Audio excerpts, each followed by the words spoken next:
Hi friends, welcome to Pendems kitchen.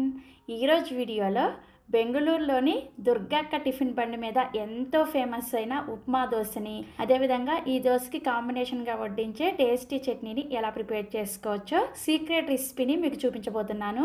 వీడియోని ఎక్కడా కూడా స్కిప్ చేయకుండా చివరి వరకు చూసి ఎంతో ఫేమస్ అయిన ఈ దుర్గక్క ఉప్మా దోశ రెసిపీని మీరు కూడా ట్రై చేసి చూడండి. సో ఇక ఏమాత్రం ఆలస్యం చేయకుండా ఈ దోశని అలాగే చట్నీని ఎలా ప్రిపేర్ చేసుకోవచ్చో వీడియోలోకి వెళ్ళి చూసేయండి. ఫస్ట్ మనం ఈ దోశల పిండిని పర్ఫెక్ట్గా రెడీ చేసుకోవడం కోసం ఇలా ఒక గిన్నెని తీసుకొని ఇందులోకి 1.5 కప్పుల దోశల బియ్యాన్ని వేసుకోండి.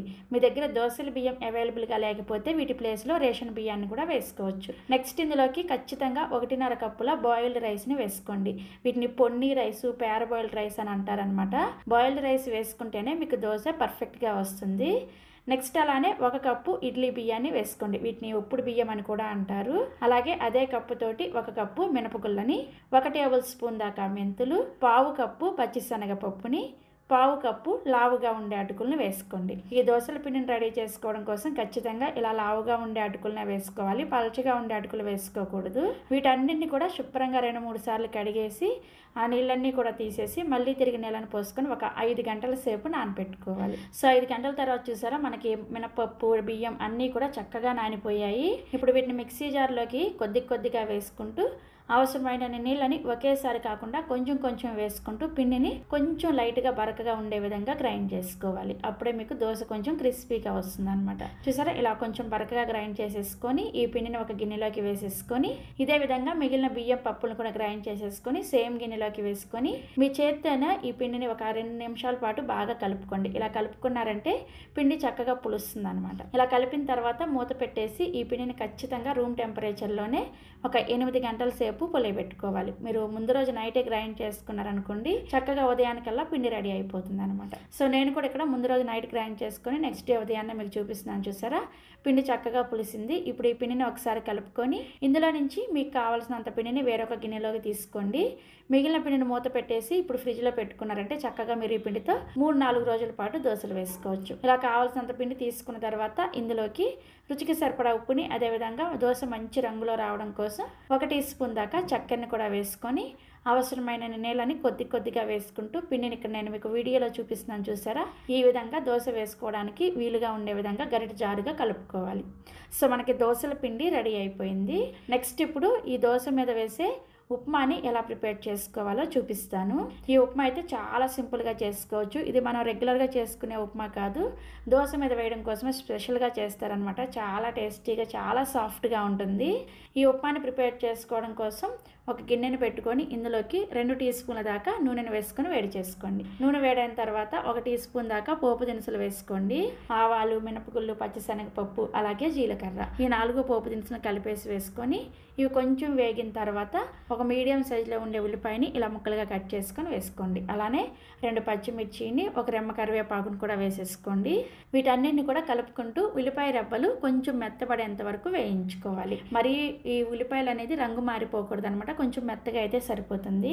ఉల్లిపాయలు ఇలా వేగిన తర్వాత ఇందులోకి మీరు ఏ కప్పుతో అయితే రవ్వను తీసుకుంటారో అదే కప్పుతోటి 1 కప్పు రవ్వకి 6 కప్పుల నీళ్ళని వేసుకోవాలి. చెప్పాను కదా ముందుగానే ఈ ఉప్మా చాలా సాఫ్ట్గా ఉంటుందని, అందుకనే 1 కప్పు రవ్వకి 6 కప్పుల నీళ్ళని వేసుకోవాలి.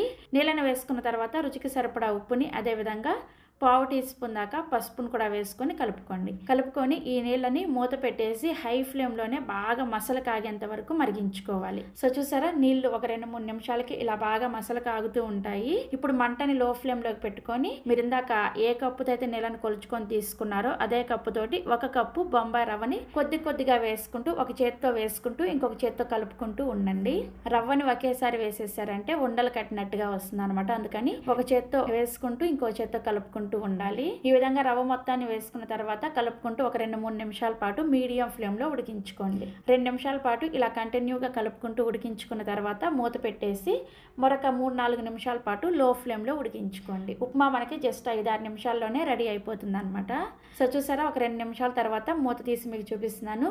ఉప్మా కన్సిస్టెన్సీ ఈ విధంగా ఉండాలి. ఆ టిఫిన్ బండి మీద 12 గంటల వరకు, ఉదయం పూట 12 గంటల వరకు టిఫిన్ వేస్తూ ఉంటారనమాట. ఉదయాన్నే ఇలా ఉప్మా ప్రిపేర్ చేసి పెట్టుకుంటే అనుకుంటారు. 12 గంటల వరకు కూడా చాలా సాఫ్ట్గా ఉంటుంది. ఏంటి సీక్రెట్ అని అడిగితే ఈ విధంగా చేసుకోవాలని చెప్పారనమాట. సో అందుకని నేను ఈ విధంగా ప్రిపేర్ చేశాను. టేస్ట్ చాలా చాలా బాగా వచ్చింది. ఈ విధంగా ప్రిపేర్ చేసేసుకొని మూత పెట్టి రెడీగా పక్కన పెట్టేసుకోండి. నెక్స్ట్ ఇప్పుడు చట్నీని ప్రిపేర్ చేసుకోవడం కోసం ప్యాన్లోకి ఒక 5-6 వరకు పచ్చిమిర్చిని ఇలా తుంచుకొని వేసుకోండి. అదేవిధంగా 4 వెల్లుల్లి రెబ్బలు వేసుకొని ఒక 30 సెకండ్ల పాటు నూనె ఏమి వేయకుండా వేయించండి. తర్వాత ఇందులోకి 1 టీ స్పూన్ దాకా నూనెను వేసుకొని నూనెలో కూడా ఒక 30 సెకండ్ల పాటు వేయించుకోండి. నెక్స్ట్ ఇందులోకి ఒక చిన్న కప్పుతోటి 3 కప్పుల పుట్నాల పప్పుని వేసుకోండి. వీటినే వేయించిన శనగపప్పు, అదేవిధంగా చట్నీ పప్పు అని కూడా అంటారు. నేను ఇక్కడ చిన్న కప్పుతో 3 కప్పులు వేసుకున్నాను.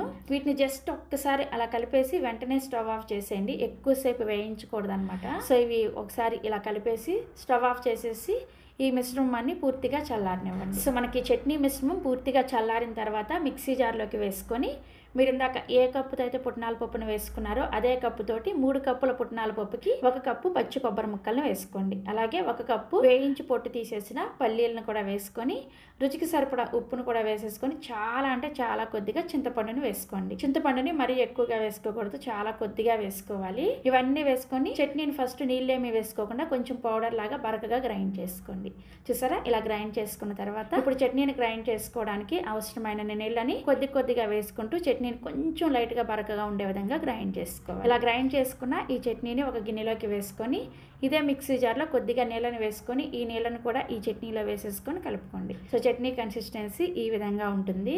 ఇప్పుడు ఈ చట్నీకి తాలింపు కోసం సేమ్ ప్యాన్లోకి 1 టీ స్పూన్ దాకా నూనె వేసుకొని వేడి చేసుకోండి. నూనె వేడైన తర్వాత 1/2 టీ స్పూన్ చొప్పున ఆవాలు, మినపగుళ్ళు, పచ్చిశనగపప్పు, జీలకర్ర ఇవన్నీ పోపు దినుసులను వేసేసుకొని ఇందులోనే 2 ఎండుమిర్చిని కూడా ఇలా తుంచుకొని వేసుకోండి. అదేవిధంగా 1 రెమ్మ కరివేపాకును కూడా వేసుకొని పోపుని చక్కగా లో ఫ్లేమ్లోనే వేయించుకోండి. సో పోపు ఇలా చక్కగా వేగిన తర్వాత ఈ పోపుని తీసుకొచ్చి మనం ముందుగా ప్రిపేర్ చేసుకున్న ఈ చట్నీలో వేసేసుకొని కలుపుకోండి. అంతే, చాలా సింపుల్ కదా చట్నీ. చాలా చాలా టేస్టీగా ఉంటుంది. తప్పకుండా ట్రై చేయండి. సో మనకి దోశ వేసుకోవడం కోసం దోశల పిండి రెడీగా ఉంది, ఉప్మా రెడీగా ఉంది, అదేవిధంగా చట్నీ కూడా రెడీ అయిపోయింది. ఇప్పుడు దోశ వేసుకోవడం కోసం స్టవ్ మీద దోశల పెనాన్ని పెట్టుకొని హై ఫ్లేమ్లో బాగా వేడి చేసుకోండి. పెనం బాగా వేడైన తర్వాత ఇలా కొద్దిగా నీళ్ళని చిలకరించుకొని టిష్యూ పేపర్తో ప్యాన్ని క్లీన్ చేసిన తర్వాత మంటని లో ఫ్లేమ్లోకి పెట్టుకొని మనం ప్రిపేర్ చేసిన ఈ పిండితోటి మీకు ఎంత వీలైతే అంత పలుచగా దోశని వేసుకోండి. మంటని లో ఫ్లేమ్లో పెట్టుకుంటేనే దోశ ఇలా చక్కగా స్ప్రెడ్ అవుతుంది. మీడియంలో కానీ హైలో కానీ పెట్టారంటే దోశల పిండి గరిటకి చుట్టుకొచ్చేస్తుంది అనమాట. అందుకని లో ఫ్లేమ్లో పెట్టుకొని దోశను వేసుకోవాలి. దోశ వేసుకున్న వెంటనే మంటను మీడియం ఫ్లేమ్లోకి పెట్టుకొని దోశ పైన పిండి తడారిపోయిన తర్వాత కొద్దిగా నూనెని కానీ నెయ్యిని కానీ వేసుకొని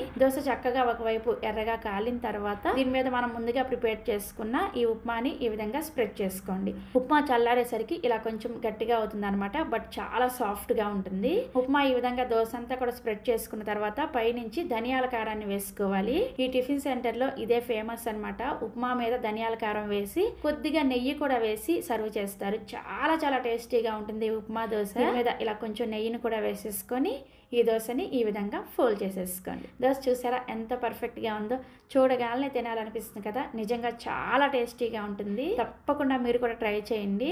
మీలో ఎవరికైనా ధనియాల కారం రెసిపీ కావాలి అంటే ఈ వీడియో కింద డిస్క్రిప్షన్లో లింక్ ఇస్తాను, ఒకసారి చెక్ చేయండి. సో మీరు కూడా తప్పకుండా ఈ దుర్గక్క టిఫిన్ సెంటర్లో ఎంతో ఫేమస్ అయిన ఉప్మా దోశని ట్రై చేస్తారు కదా. ట్రై చేసి టేస్ట్ చేసిన తర్వాత మీ ఫీడ్బ్యాక్ని నాతో షేర్ చేసుకోవడం అస్సలు మర్చిపోకండి. అలాగే మరిన్ని Emmy and tasty hotel secret breakfast recipes కోసం వెంటనే మన పెండెమ్స్ కిచెన్ని సబ్స్క్రైబ్ చేసేసుకోండి. Thank you.